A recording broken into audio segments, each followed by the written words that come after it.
They thought she didn't belong. They watched her every move, filed complaints, and then called the cops. What they didn't know was that the woman they targeted ran the entire sheriff's department. Imagine buying the home you've worked your whole life for, finally turning the key, expecting peace, only to realize that the welcome mat isn't really out for you. That was the reality for Sheridan Cole, a 44-year-old woman who had spent over 2 decades serving her county. She wasn't just a professional. She was the county's elected sheriff, respected by colleagues and feared by criminals. But to the neighbors on Maple Glen Drive in Brookhaven Estates, Florida, none of that mattered the moment she pulled her moving truck up to her new driveway. The sun was brutal that Saturday morning.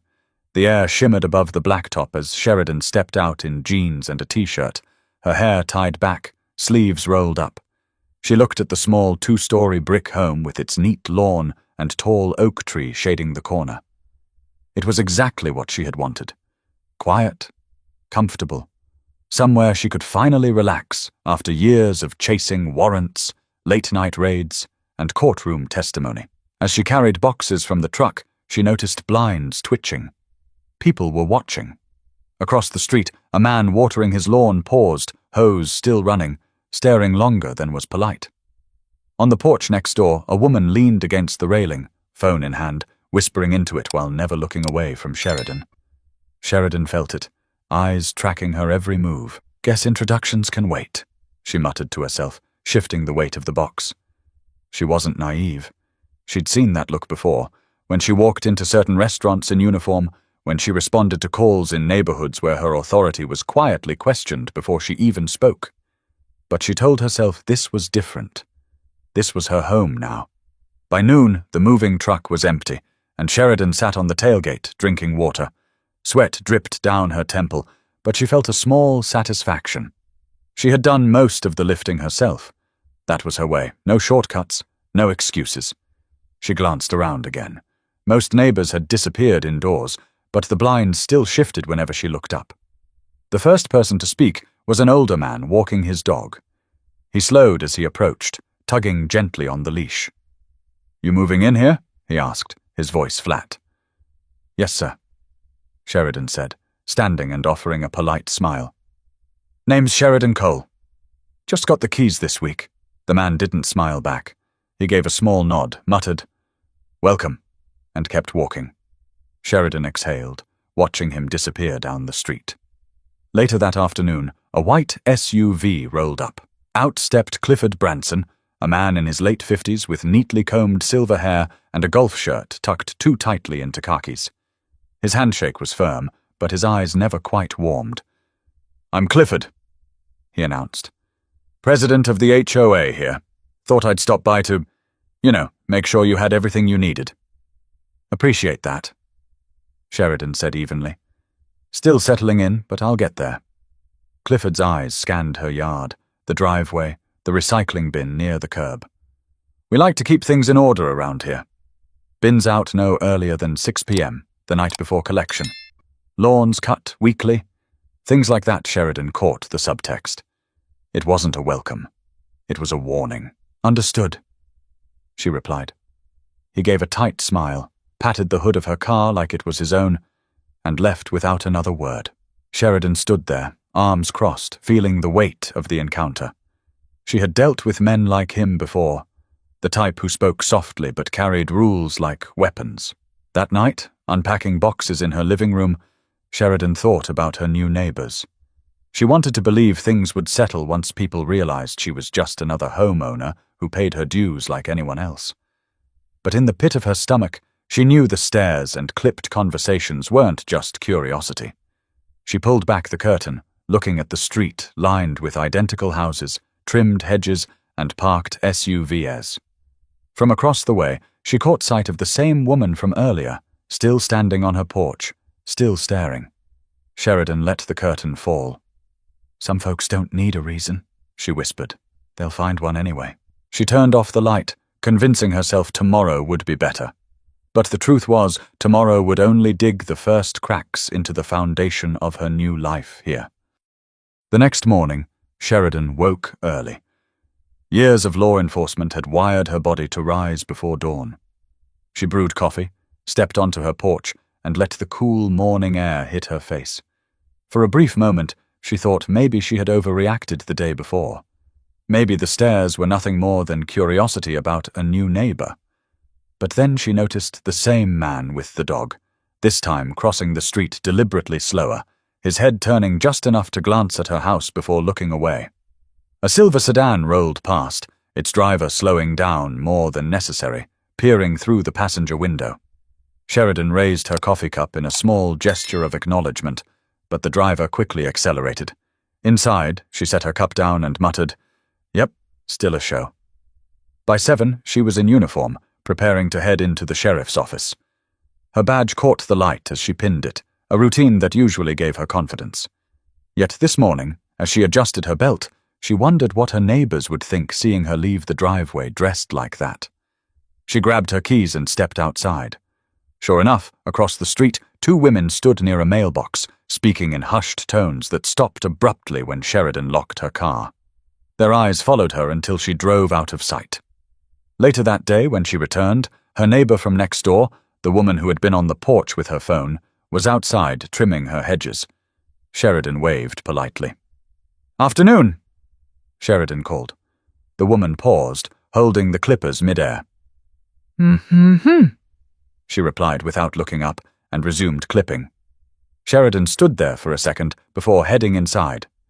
She'd seen enough body language in interviews to know when someone didn't want to engage. That evening, as the sun dipped behind the houses, Sheridan sat at her dining table surrounded by half-unpacked boxes. She heard voices drifting through her open window, neighbors chatting just loud enough to carry. "I don't know, she's always leaving before sunrise. And back late at night. I mean, what does she even do? Could be anything. People don't just keep hours like that unless something's off." Sheridan closed the window, her jaw tightening. She had heard worse in her career, but hearing it outside her own home felt different. She wanted to step outside, announce herself, tell them she was Sheriff Sheridan Cole of Seminole County. But she held back.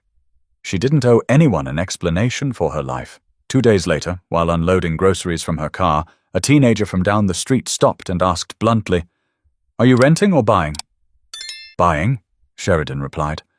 The boy nodded like he had gathered intel, then jogged off to a group of friends waiting at the corner. Sheridan shook her head. "Guess word spreads fast around here."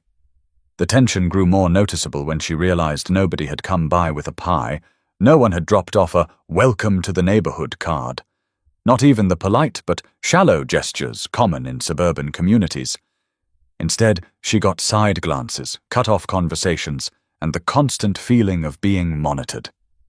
One night, a squad car rolled slowly past her house. Sheridan happened to be outside with her trash. The officer behind the wheel spotted her, hesitated, then gave a quick wave before driving off. Sheridan frowned. There was no reason for a patrol to circle this cul-de-sac. She knew her deputy's routes. That wasn't one of them.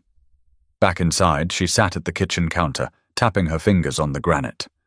Something was brewing. She had seen this progression before, in neighborhoods where gossip turned into suspicion, suspicion into complaints, and complaints into something worse. Why should home feel like work? She asked herself quietly. For years, she had carried the burden of calming disputes, solving crimes, and standing tall under scrutiny. All she wanted now was to come home and be plain old Sheridan, but it was clear her neighbors weren't going to allow that. The small signs piled up, cars slowing near her driveway, a pair of men she didn't recognize standing at the corner, pointing at her house before walking away. Her recycling bin nudged just slightly out of line, like someone had checked to see what she tossed out. By the end of the week, Sheridan sat in her living room, uniform draped over the chair, and whispered, "They want a story about me. They'll make one if they don't get it." She wasn't afraid. She had faced worse in alleys, motels, and courtrooms. But there was something more personal about this. This wasn't a case she could clock out from. This was her sanctuary, and it was being chipped away piece by piece. But the neighbors weren't done. The whispers were about to reach the HOA president, and once Clifford Branson got involved, the situation would shift from quiet suspicion to calculated action. Clifford Branson prided himself on keeping Brookhaven Estates orderly. He was the type of man who measured his lawn stripes like they were military drills, who wrote reminders on his calendar about fertilizer schedules, who believed that if you kept the neighborhood controlled, you could keep it respectable. To him, rules weren't just guidelines. They were the armor that protected the image of the community. When the first call about Sheridan landed on his desk, well, technically his email inbox, he didn't think much of it. The message was short. There's a woman at 1432 Maple Glen who comes and goes at strange hours. Don't know what she's up to. Might want to keep an eye. Clifford leaned back in his office chair, staring at the words. He had heard of Sheridan's arrival, of course. Everyone had. New faces were rare in Brookhaven Estates. The HOA board liked to know exactly who was moving in, where they worked, what they drove, and how they kept their yard. But what unsettled Clifford wasn't the new homeowner herself. It was the tone of the message. He could tell the sender wasn't just curious. They were suspicious. By the next week, 2 more complaints arrived. One neighbor claimed Sheridan parked her car facing the wrong direction overnight. Another said she had too many packages dropped at her doorstep. Clifford knew these weren't violations worth serious attention, but he filed them anyway. Paper trails mattered. At the monthly HOA meeting in the clubhouse, the issue came up. Clifford tapped the stack of printed emails against the table while 6 other board members sat around sipping coffee. We've had some notes about the new resident at 1432 Maple Glen, he began. His tone was casual, but his eyes scanned the room to see who leaned forward. A woman named Patricia Nolan, treasurer of the HOA, pursed her lips. That's the one with the early morning departures, right? I've noticed. Always leaving before sunrise, coming back after dark. Another board member, Ronald Pierce, shook his head. Probably just works long hours. Why's that our business? Patricia's voice sharpened. Ronald, people are concerned. We have children playing outside, strangers moving in and out at odd times. It unsettles folks. She lives there alone, Clifford added. No family, no kids, no spouse that I can see. Just her. A murmur rippled around the table. In a place like Brookhaven Estates, that was information that mattered. People here liked neat categories: husbands, wives, kids, retirements. A single woman living alone didn't fit the picture. Ronald raised a hand. What actual rule has she broken? Patricia leaned forward. Rules aren't the point. Perception is. When neighbors feel uneasy, it becomes our responsibility to address it. Clifford nodded slowly. He didn't need much convincing. He had made a career out of responding to concerns, even if those concerns were nothing more than gossip wrapped in polite language. We'll keep an eye, he concluded. Document anything unusual. If it continues, we'll decide on next steps. After the meeting, Clifford walked to his car, feeling the quiet buzz of authority settle in his chest. He liked being the person others turned to when something didn't fit. He wasn't just running an HOA. In his mind, he was safeguarding a standard. That evening, he drove past Sheridan's house. Her lights were on, shades drawn. Her car sat in the driveway, dust still on the tires from what looked like a long day. Clifford slowed, studying the home like an inspector. Nothing out of place. Yet he felt the pressure of those complaints like weight in his pocket. The next morning, Clifford received another message. This time it wasn't anonymous. It was signed by Patricia herself. Saw her again at 5:30 a.m., heading out. No one with regular jobs leaves that early. People are talking. Clifford rubbed his temple. He told himself he wasn't acting out of prejudice. He told himself this was just due diligence. But deep down, he knew the truth. Sheridan's presence had stirred a discomfort in the neighborhood that had little to do with trash bins or parking rules. A few days later, Sheridan spotted Clifford standing across the street with Patricia, clipboard in hand. They weren't subtle. They pointed at her driveway, scribbled notes, whispered. Sheridan, arms crossed, leaned against her car and watched them until they noticed. Neither waved. They simply walked away. That night, Sheridan called her friend and deputy, Rafael Ortiz, venting her frustration. They're circling me like I'm some kind of suspect, she said. You want me to pay them a visit? Drop a hint? Rafael asked, half joking. No, that's exactly what they'd expect me to do. Throw my badge around. I just wanted a house, Raph. Just a place where I could drink coffee without someone clocking what time I walk out the door. There was silence on the line before Raphael said, Sure, people like that don't need a reason. They'll invent one. Sheridan sighed. She knew he was right. Still, she hoped Clifford's clipboard would stay just that. A clipboard, not a weapon. But Clifford wasn't finished. The whispers in his ear were about to push him into making a call that would turn suspicion into confrontation. By the second week, Sheridan had almost gotten used to the staring. Almost. She told herself not to take it personally, but it wore on her. Every time she walked to her car before sunrise, she caught the faint glow of a neighbor's window. When she returned after long shifts, garage lights flicked on as though her presence had triggered alarms. So when she found the envelope taped to her front door one Thursday evening, she already had a sense of what it might be. She pulled it down, peeled the tape carefully, and read, Notice of violation. Trash receptacles may not be left in public view outside of scheduled collection hours. Please ensure compliance. Sheridan stared at the paper, lips parting in disbelief. Her bin had been on the curb for less than an hour after pickup. It was a minor detail, barely worth a reminder, let alone a formal violation notice. She walked inside and tossed the paper on the counter. Guess the welcome basket's not coming, she muttered. Later that night, she called her older sister Gwendolyn Tate, who lived in Jacksonville. Gwen had always been the one to give her blunt advice. They gave you a violation for trash cans? Gwen asked, laughing bitterly. Sherry, that's not about trash. That's about you. Sheridan leaned back in her chair, holding the phone against her ear. I know, but the way they did it. No knock on the door, no conversation, just paperwork taped to my house like I'm already guilty. You think Clifford sent it himself? Has to be. He's the one who came by on day one with his clipboard of rules. Gwen was quiet for a beat before saying, Don't let them push you. You've fought tougher battles than this. Yeah, Sheridan admitted. But I can't arrest my neighbors for side-eye. The next morning, Sheridan noticed Clifford pacing near her yard as she loaded her car. She decided to address it directly. Mr. Branson, she called out. He turned, plastering on a polite smile. Miss Cole, everything all right? I got your notice. Clifford adjusted his glasses, feigning innocence. Oh, those are standard. Nothing personal. Just keeping the neighborhood consistent. Sheridan tilted her head.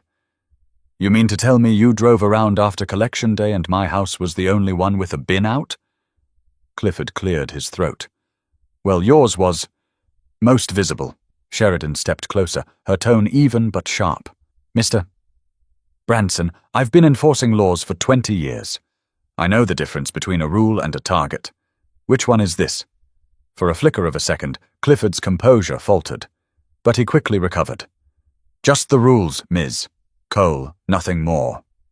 He tapped his clipboard and walked away, as if his word ended the conversation. Sheridan watched him go, every muscle in her shoulders taut. That weekend, another envelope appeared. This one claimed her car tires had slightly touched the grass edge, which was a violation of property standards. Sheridan laughed when she read it, but there was no humor in the sound. By Monday, whispers around the block grew louder. While Sheridan unloaded groceries, she overheard Patricia Nolan speaking to another neighbor in her driveway. I told Clifford we can't ignore it. She comes and goes at all hours, doesn't even try to fit in. The other woman replied, You think she's renting? Maybe that's why she doesn't care. Sheridan slammed her trunk shut louder than necessary, making them both jump. She carried her bags inside without a word. That night, as Sheridan sat with paperwork spread across her table, her phone buzzed. It was Raphael. Sure, I'm hearing things, he said. What kind of things? Word around the neighborhood association is that calls are coming in about you. Some of them vague, some of them... He paused. Some of them painting you like you're hiding something. Sheridan exhaled slowly. Hiding what? I've got a badge, a mortgage, and a bad back from moving boxes. What more do they need? Doesn't matter, Raphael replied. Once people decide you don't belong, they'll bend facts until they fit. Sheridan rubbed her forehead. She wanted to scream, but she knew her silence would say more than words ever could. The next day, another notice came, this one about lights left on too late at night. Sheridan crumpled it in her fist. She realized then that it wasn't about violations. It was about building a file. Clifford wasn't just keeping notes. He was building a case, line by line, waiting for the moment he could escalate. But Sheridan didn't know yet how far Clifford was willing to go, or how quickly the whispers would turn into a phone call that brought squad cars straight to her doorstep. The fourth notice arrived in Sheridan's mailbox on a Tuesday morning, folded neatly in the HOA envelope with Clifford's stamped signature at the bottom. This time, the violation claimed her mailbox needed repainting to meet community standards. Sheridan stared at the paper until her coffee went cold. The mailbox was less than 6 months old, spotless, black enamel shining in the sun. She walked outside, looked at it, and shook her head. It was pristine. She knew then. There wasn't even an attempt to disguise the harassment anymore. That evening, Sheridan parked her cruiser in her driveway after a long day at the sheriff's office. The flashing red and blue of her dash lights reflected against the garage door as she shut them off. She wanted the neighborhood to see it, to understand exactly who they were targeting. But within hours, Clifford's phone buzzed. Patricia Nolan's number lit up his screen. "Cliff, she brought a squad car into the neighborhood," Patricia hissed. "Do you think that's appropriate? People are nervous. It looks like she's trying to intimidate us." Clifford sat back in his recliner, sipping from a tumbler of bourbon. "It's her work vehicle," he replied, though his tone was cautious. Still, it makes a statement. By the end of the week, Clifford had 3 more calls about Sheridan. One neighbor said they saw strangers visiting her house, though it was just Raphael dropping off takeout. Another complained about her porch light being too bright. And Patricia, always the most vocal, insisted Sheridan was creating a hostile atmosphere by glaring at people. Clifford gathered the complaints into a manila folder. He stared at the growing pile, uneasy but oddly satisfied. This was what he excelled at: documentation, structure, order. Yet something inside him whispered that he was being used, that this wasn't about rules, but resentment. Still, he pressed forward. On Friday evening, Sheridan caught Clifford standing across the street again, phone in hand. She decided she was done with silent tolerance. "Mr. Branson," she called, crossing her lawn. "You got a problem with me?" Clifford lowered his phone. "Not at all, Ms. Cole, just doing my duty as HOA president." "Funny," Sheridan shot back. "Your duty seems to start and end at my house." Clifford's smile was thin. "We hold everyone to the same standard." Sheridan took a step closer. Her voice stayed calm, but her eyes locked on his. "Let me make something clear. I've lived a life where every decision I make gets scrutinized. I've walked into rooms where people thought they knew who I was before I even spoke. But I don't expect to deal with that when I'm home. So if you've got something to say it to my face, not through notices taped to my door." Clifford's throat bobbed, but he didn't respond. He simply turned and walked away, tapping on his phone as he did. Inside her house, Sheridan paced the kitchen. She could feel the tension thickening, like storm clouds gathering. The notices weren't about bins or lights or mailboxes. They were laying groundwork. She knew it. 2 nights later, at the HOA clubhouse, Clifford unfolded Sheridan's file on the table in front of the board. Patricia sat eagerly at his side, while the others looked uneasy. "We have a pattern," Clifford said, sliding the papers across. "Odd hours, repeated violations, confrontational attitude. I've had multiple residents tell me they feel unsafe." Ronald Pierce frowned, tapping the papers. "Unsafe? She hasn't done anything threatening." "You're stretching," Cliff Patricia cut in. "Ronald, you didn't see the way she stormed across the lawn the other day. She has a temper. And the police car? It makes people think she's using her position to intimidate us." Another board member, Marjorie Hill, crossed her arms. "Or maybe she just works in law enforcement." "Because that's exactly what she does." Clifford raised a hand. "Let's keep emotions out of this. The fact is, perception matters as much as reality. If enough residents feel alarmed, we can't ignore it." There was a pause before Patricia leaned in, her voice low and persuasive. "Cliff, if you won't act, someone else will. And if this community loses faith in the HOA, It reflects on you. Clifford stared at the file. His jaw tightened. He knew Patricia was pushing him, but the pressure worked. He had built his image around being the man who solved problems before they spread. In his mind, doing nothing wasn't an option. That night, Clifford sat in his car outside Sheridan's house, engine idling. He dialed a number he never thought he'd use for a neighbor. "Non-emergency dispatch," a voice answered. "Yes," Clifford said carefully. "I'd like to report some suspicious activity in my neighborhood. A resident who's been causing concerns." As he gave the address, his stomach twisted. But he didn't stop. He ended the call, gripping the steering wheel, convincing himself he was protecting order. Inside her house, Sheridan sat at her dining table, filling out reports. Her porch light glowed, her cruiser parked firmly in the driveway. She had no idea that in less than an hour, squad cars would roll into her street. Not for a burglary, not for a fight, but for her. But when those flashing lights filled Brookhaven Estates, Sheridan's neighbors would learn a truth they hadn't imagined. The woman they had profiled wasn't just a target. She was the sheriff. The first sign was the glow of red and blue bouncing off the windows. Sheridan looked up from her dining table, pen still in her hand. She thought at first it was a routine patrol car cutting through, but the lights didn't pass. They stopped. Then another set appeared, and another, until her street was awash with color.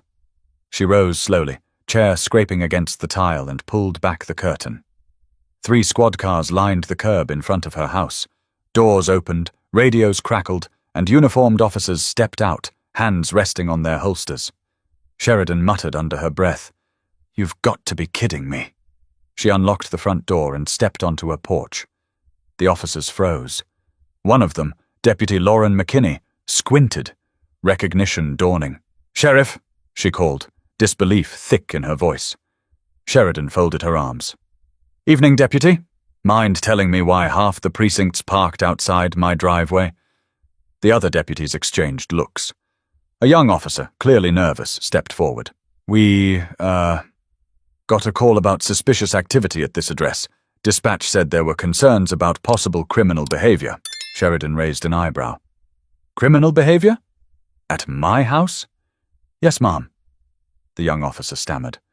"Resident leaving at odd hours, possible traffic in and out, that sort of thing." Sheridan tilted her head, her tone sharp but calm. "Did the caller mention the resident's name?" "No, ma'am. Just the address." McKinney cleared her throat, embarrassed. "Sheriff Cole lives here," she told the younger officer firmly. The words hung heavy in the humid night. Neighbors had gathered at their windows, silhouettes visible behind curtain. Patricia Nolan stood boldly on her porch, phone in hand, watching like she was tuning into live television. Sheridan stepped down from her porch, meeting her deputies in the middle of her lawn. Her badge glinted under the flashing lights. "I'm going to say this once," she said, voice carrying across the street. "If you get a call about suspicious activity here again, you will check your system and remember whose house this is before sending half the department to embarrass yourselves." The young officer swallowed hard. "Yes, Sheriff." She turned slightly, her eyes locking on Clifford Branson, who had emerged from his home down the block, trying to look casual as he pretended to check his mailbox. Sheridan's voice sharpened. "And tell dispatch to make a note. These calls aren't about crime. They're about neighbors who can't mind their business." McKinney nodded quickly. "Understood, Sheriff. We'll clear out." The deputies returned to their cars, faces flushed with humiliation. Engines rumbled to life, one by one, until the lights dimmed and the street returned to darkness. But the air was still charged, every eye in Brookhaven Estates glued to Sheridan. She turned slowly, sweeping her gaze across the houses. She didn't need to shout to make her point. She just stood there, arms crossed, letting the silence work in her favor. Finally, Patricia muttered something into her phone and slipped inside her house.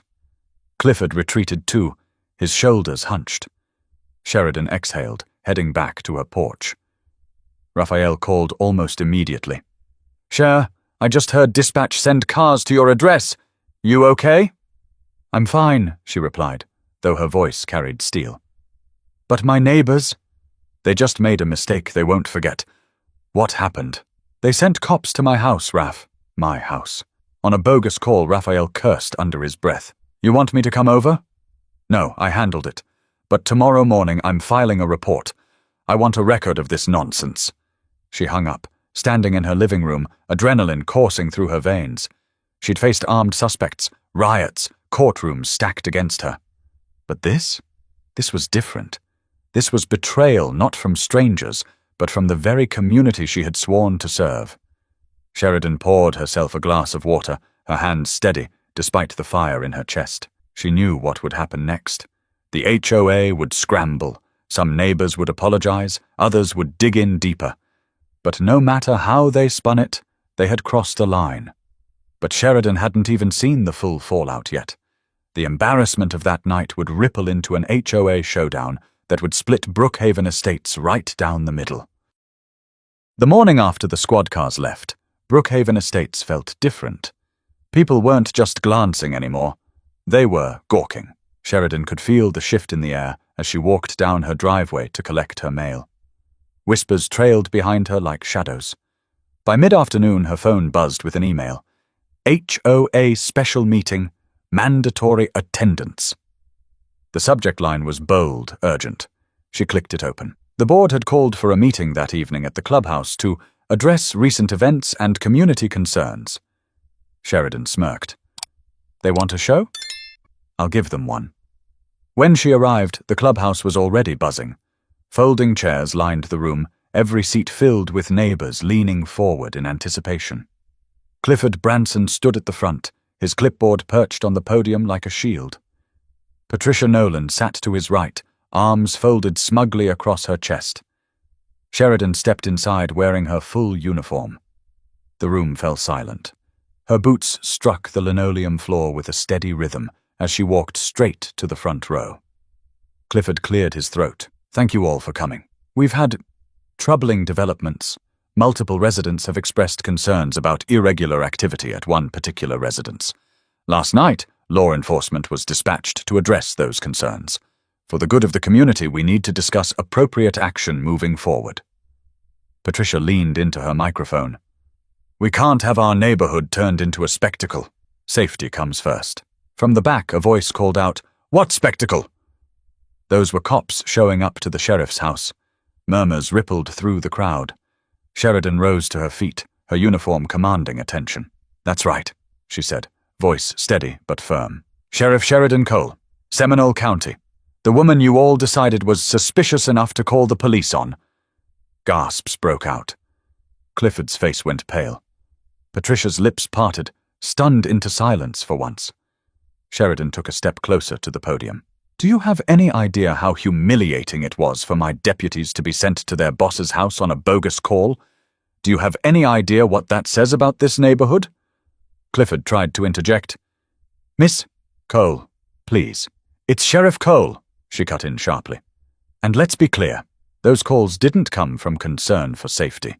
They came from bias. I leave for work early because crime doesn't wait for daylight.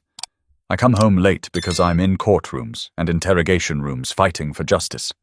But instead of knocking on my door, instead of welcoming me, you all whispered behind blinds and made me a target in my own home. The room was tense, every eye fixed on her.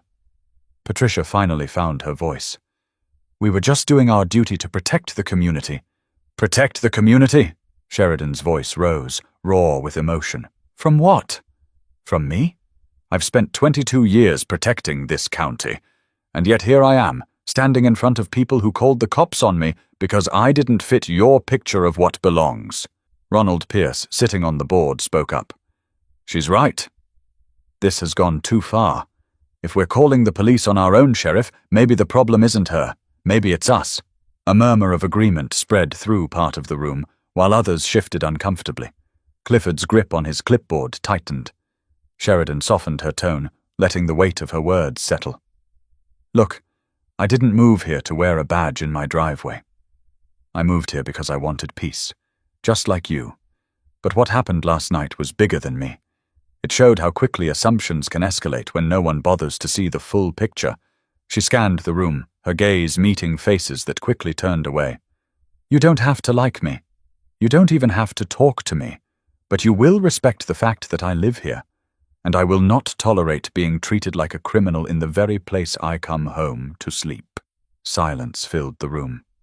Clifford cleared his throat again, but the authority had slipped from his voice.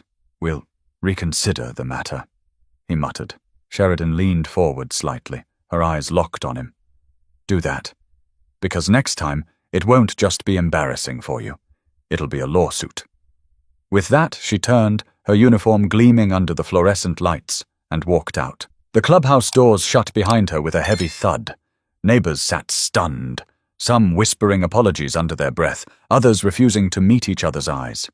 Patricia whispered furiously to Clifford, but for once, he didn't respond. Outside, Sheridan inhaled deeply, her chest rising with both anger and relief. She had revealed who she was, and there was no taking it back. But the fallout had only begun. Divisions were about to crack wide open, and Brookhaven Estates would never look the same again. For days after the clubhouse confrontation, Brookhaven Estates felt like it was holding its breath. Sheridan noticed the change immediately. Some neighbors who once avoided her eyes now offered stiff nods when she passed.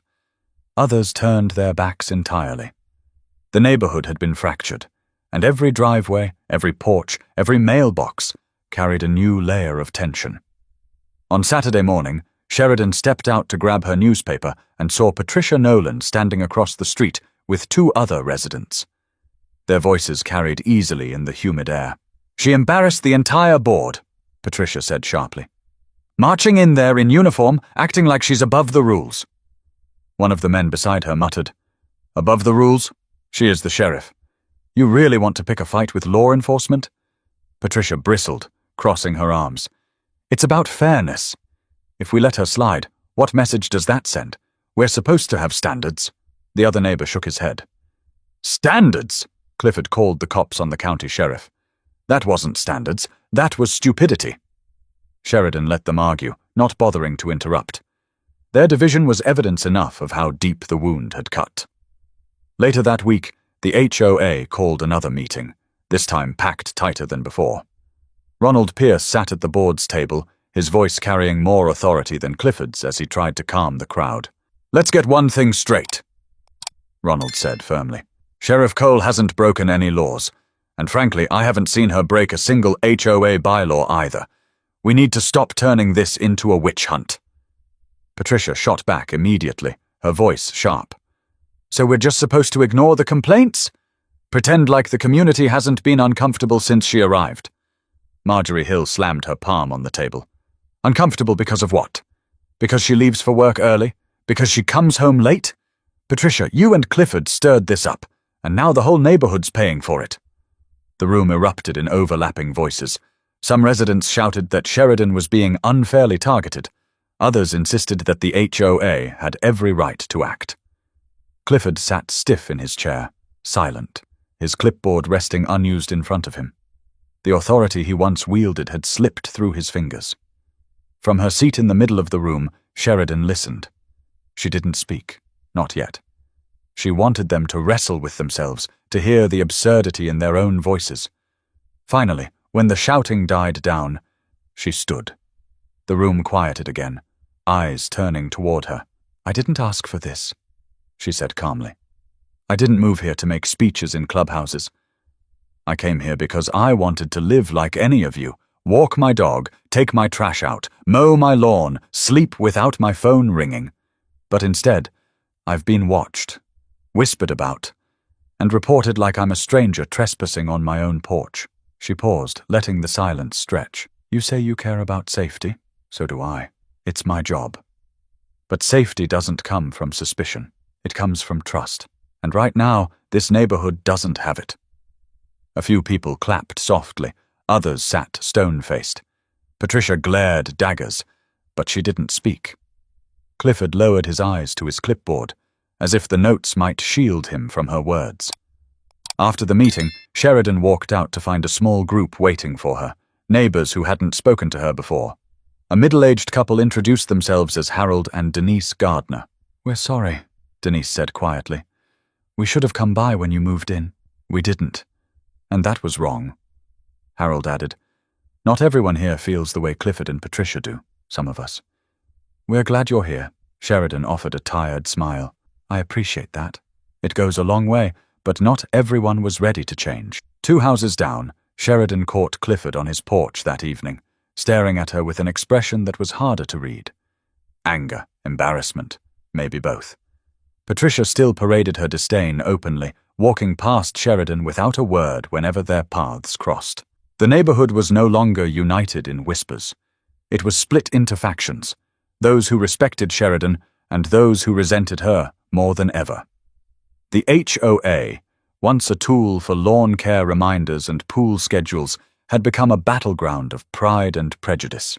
Sheridan sat on her porch one evening, watching kids ride their bikes down the street. For a moment, she let herself feel the quiet she had been craving since moving in. But in the back of her mind, she knew it wouldn't last. Not when people like Clifford and Patricia refused to let go of their narrative. But Sheridan wasn't the type to sit back forever. The time was coming when she'd have to address the neighborhood head-on, not just as their neighbor, but as their sheriff. Sheridan had been patient. She had swallowed the petty violations, endured the stares, and even allowed herself to believe the embarrassment of the police call would force her neighbors to rethink their behavior. But weeks later, the hostility still lingered. Clifford avoided her. Patricia fueled gossip like it was oxygen, and a quiet tension hung over every block of Brookhaven Estates. One evening, after yet another awkward encounter with Patricia at the mailbox, Sheridan decided enough was enough. She wasn't just a homeowner here. She was the county sheriff. And while she had no interest in throwing her badge around to intimidate anyone, she also refused to live like a trespasser in her own house. The next morning, she called Raphael. "Raph, I'm done waiting. If I keep letting this go, they'll think they can keep chipping at me." "So what's the plan?" Raphael asked. "I'm holding a meeting. Not an HOA ambush, not some whispered gathering. A real meeting. I'm going to address this neighborhood on my terms." That Friday, Sheridan reserved the clubhouse herself. She printed flyers and slid them into mailboxes. Community Forum, hosted by Sheriff Sheridan Cole. Saturday, 7 p.m. No board approval, no HOA stamp, just her name. By the time Saturday rolled around, curiosity outweighed resentment. The clubhouse filled quickly, neighbors shifting uncomfortably in their seats, some whispering about whether this was even allowed. Clifford sat stiffly in the back row, Patricia right beside him, her lips pressed tight. Sheridan entered in plain clothes this time, jeans, button-down shirt, no badge, no gun. She wanted them to see her as a neighbor, not just as an authority figure. Still, when she walked to the front, the room went silent. "Thank you for coming," she began, her voice steady, but carrying a weight that demanded attention. "I didn't move here to make enemies. I moved here because I wanted peace. But instead of peace, I've been met with suspicion, notices, and even police at my door." She let her eyes sweep across the room. "And let's not pretend we don't know why. It wasn't about trash cans, mailboxes, or porch lights. It was about me. About what you assumed, what you whispered, and what you chose to believe without ever once knocking on my door to ask who I am." A few neighbors shifted uncomfortably. One older woman raised her hand timidly. I didn't know you were the sheriff," she admitted. "I just thought, well, people were saying things." Sheridan nodded. "That's the problem. People were saying things. And no one bothered to question if those things were true. You called the police on me without realizing the person you were calling them on was the same person responsible for keeping this county safe. Imagine how different things could have gone if I wasn't who I am. Imagine if the wrong deputy had responded, or if I had stepped outside angry instead of calm." The room grew still, the weight of her words settling in. Patricia scoffed loudly. "You're making yourself the victim. We just wanted to keep the community safe." Sheridan locked eyes with her. "Safe from what, Patricia? From a woman going to work? From someone unloading groceries? From a law enforcement officer with 22 years of service?" Patricia faltered, but stayed silent. Clifford shifted in his chair, avoiding Sheridan's gaze. Sheridan softened her tone, speaking more like a neighbor than a sheriff. "Look, I know change makes people uncomfortable. I know some of you probably didn't expect someone like me to buy a house here. But I did, and I'm not going anywhere. You can either keep seeing me as a problem, or you can see me as what I really am, a neighbor who wants the same thing you do, safety, peace, respect. From the front row, Harold Gardner stood. She's right, we've been acting out of fear, not facts. I'm ashamed I didn't speak up sooner. Others murmured agreement. Sheridan could feel the shift. Small, but real. Not everyone was convinced, but some were beginning to see her differently. She closed with a simple statement. I'll keep serving this county. That's my oath. But here, in this neighborhood, I just want to live. The choice of whether that happens peacefully is up to you. When the meeting ended, a few neighbors came forward to shake her hand, offering apologies. Others slipped out quietly, unwilling to confront themselves. Patricia stormed off, muttering under her breath. Clifford lingered, then finally approached Sheridan. You've made your point, he said quietly. But don't think this ends overnight. Sheridan looked him in the eye. I don't need it to end overnight.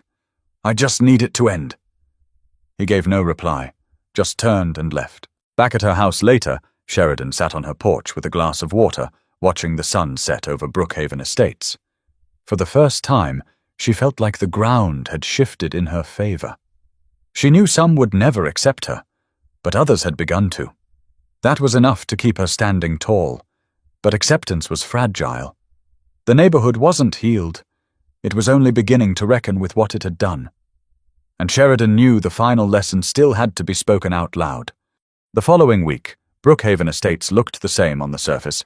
Lawns still trimmed, sprinklers still running, SUVs parked neatly in driveways.